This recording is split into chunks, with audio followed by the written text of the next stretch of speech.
So welcome viewers, welcome to the knowledge series brought to you by Pink Ladder, which focuses on gender diversity in an altered world. Today we have with us Mr. Aditya Rao, who is the General Manager, People and Leadership for Siemens Healthineers. Welcome, Aditya. Thank you for your time. Thank you so much, Karthik. Thank you. Uh, so, Aditya, the current COVID situation has impacted businesses globally. Yes. So, what do you think has been the impact of it on the gender diversity charter within your organization? I think it's too lesser time perhaps to assess the impact of this situation on gender diversity charter per se, because it's Mhm.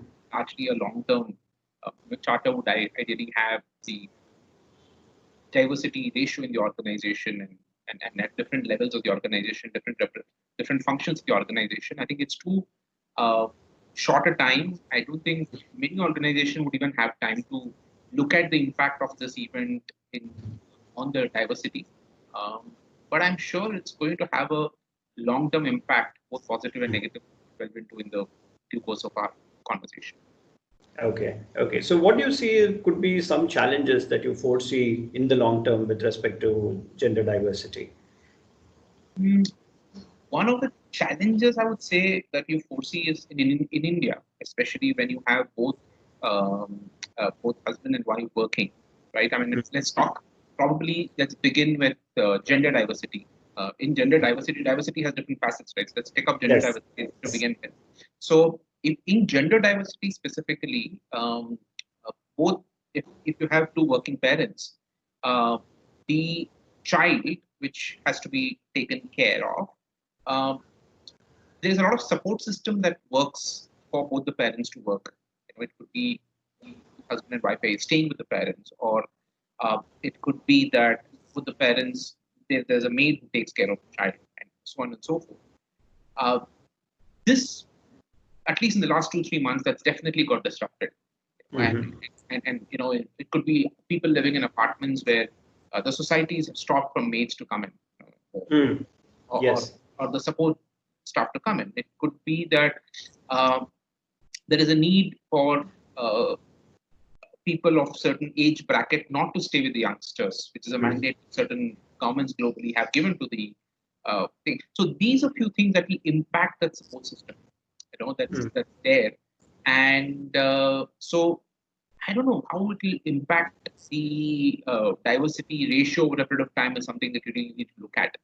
And Mm. so that's something which I hear is definitely a challenge, and Mm. not for women colleagues, more so for women colleagues, but it's also for men nowadays. Because if you have both the parents, both husband and wife are working, both of them are working from home, and they have Yeah. a child to take care of, or two children to take care of, or both of them working, who's really taking care of them? So it kind Mm. of disrupts your entire day, entire calendar. School's also not being functional. So that's Mm. definitely been a challenge that's impacting. Uh, but I think I have seen my own colleagues whenever I've connected, are showing a lot of resilience in the way they have been battling this.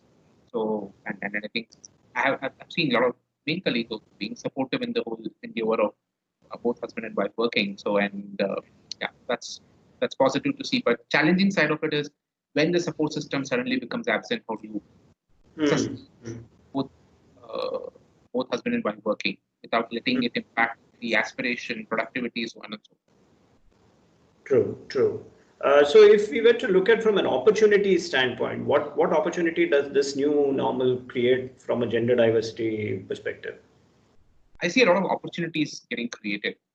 Mm. One of them is um, flexible working is going to become a new norm. Mm.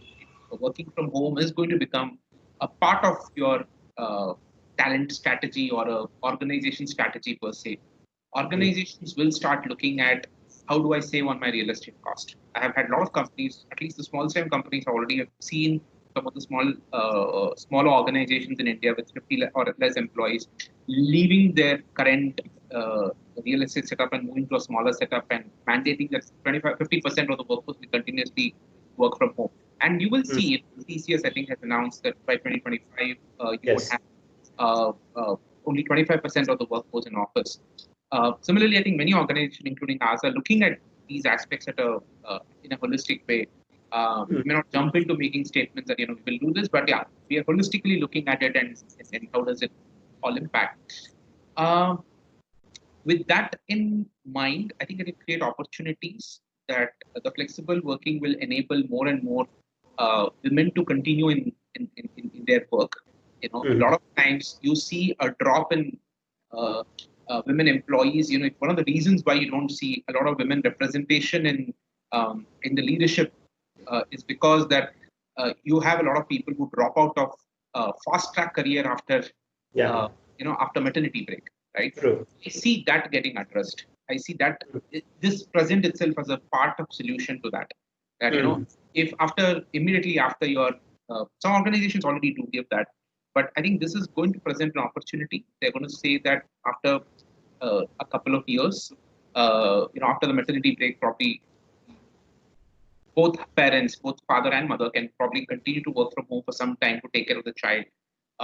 So that, but at the same time, organization is not judging you for not coming to work, and will give you 100%. So I think those are opportunities I see presenting myself, and I strongly believe this will also lead to larger women representation in leadership in the long run.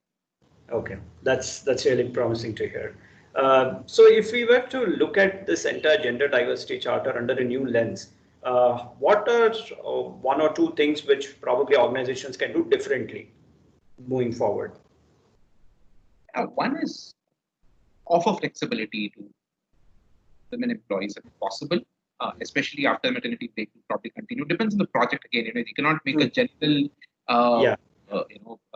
blanket statements like this. Depending on that, I think offering flexibility to work remote, at least in setups which can sustain with remote working, is something which I see is going to have a definite positive impact, which I think organization can do. And yeah, I think listen, I would say is the biggest thing that an organization can do. Listen to what. Don't jump into strategies. Don't jump into conclusions. Don't jump into any solution without really listening to what women employees really want. If you have a problem that you don't have representation of women in leadership, instead of you jumping into some solutions, some training programs, go and listen to employees. Call them to ask them. Launch a survey. Ask them the right question.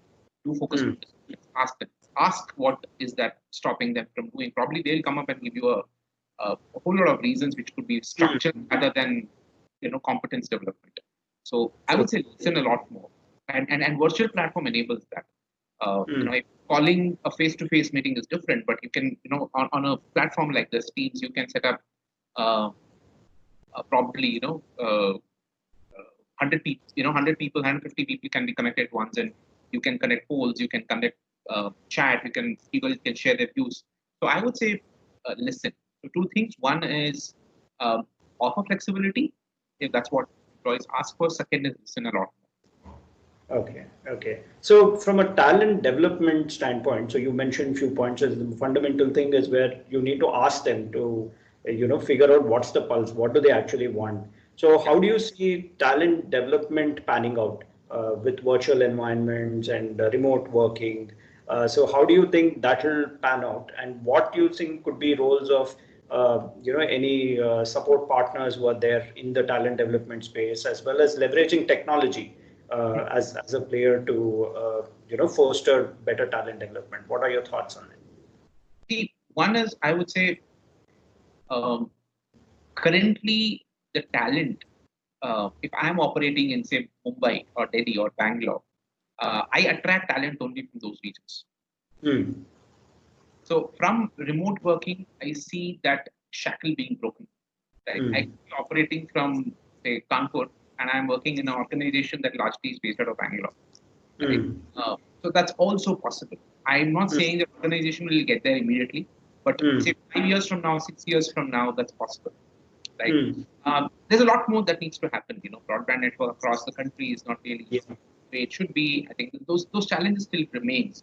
It's currently what's happening is a lot of adjustments, but organizations are really not completely ready to move to 100% or even 75% or 50% virtual working. It will take some time to get there. Uh, Having said that, talent management, I think from a talent acquisition standpoint, your landscape to attract talent is much larger than the city in which you operate, right? So that's one positive thing from a talent acquisition standpoint. You can attract talent from a different spheres and domains. And yeah, I think from a talent management perspective, again, you got to really wait and understand the data that will emerge over a period of time, right? Organizations, if you are looking at remote working, organizations first need to define the productivity norms. Start with something: how do I measure productivity? How do I measure good work? How do I measure what people are doing? Right? If I physically see the context is different, but when you are looking at measurement, I think the first step. Objectively measuring people's performance would be the first step in the scheme of things. Once you are able to measure the performance, then you can identify the top performance, right? So who are the ones who are doing very well? Who are probably going beyond what they're expected to do? So once the second aspect of it is defined, the third aspect is to probably identify them young and create interventions. With journey, and journey need not be a training program or being sent to a university or a certification program. I think it's about engaging the talent at the right time with the right tools, asking them the right questions, asking them what is your aspiration, listening to them, and then engaging them with giving them exposure, motivating them in different jobs is what you I think is going to happen. And last question that you asked is, what is it that the organization like yourselves do is probably help in creating these metrics of productivity, in creating this, do a lot more consulting work. The time is gone now with off-the-shelf products which are being shown that this is what is right for your organization. I think now it's time to do a lot more, go deeper in terms of consulting, understand the organization which you're working, curate models, curate structures, and enable the organization to meet their business objective at the same time talent objectives. Okay. And the last question: so, how to enable managers to operate better in this new normal with the way they go about managing their teams and the performance? Okay. Enable the managers. I think, yeah, definitely. I do believe coaching is one of the ways you could look at it. But I think you need to create a platform and managers can learn from one another. I think it's not about how do you go and train them. The last thing a manager needs in a situation like this is a lot of quote unquote gyan and on tips, trust and all that. I think it's about create a platform where managers can learn from one another. Create a platform where they can talk to each other, understand from one another what the other person is doing. Let the mind open up, and probably create certain instruments where the conversation between manager and employee continues.